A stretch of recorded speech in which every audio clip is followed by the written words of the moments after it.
تلنگانہ کانگریس حکومت 18,766 پیٹرول اور diesel autos کو برقی ای وی گاڑیوں میں تبدیل کرے گی۔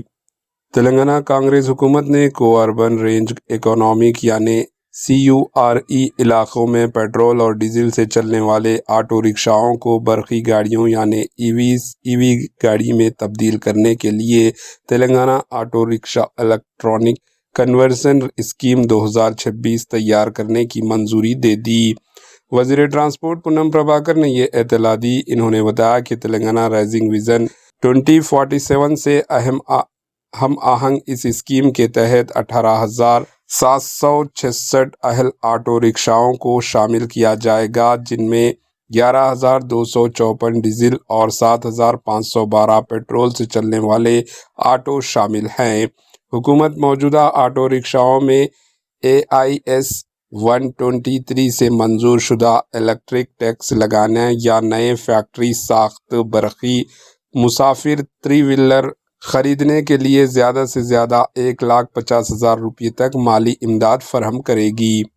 ریڈ فوٹ یعنی موجودہ آٹو کو برقی گاڑی میں تبدیل کرنے کے اختیار کے تحت مستفیدین فکسڈ یا تبدیل کی جا سکنے والی بیٹری سسٹم میں سے کسی ایک کا انتخاب کر سکتے ہیں۔ نئے برقی الیکٹرک آٹو رکشا خریدنے والوں کو 1,50,000 روپے کی مقرر سبسڈی دی جائے گی، جسے حکومت کی جانب سے نامزد ڈیلر گاڑی کی آن روڈ قیمت میں پہلے ہی کم کر دے گا۔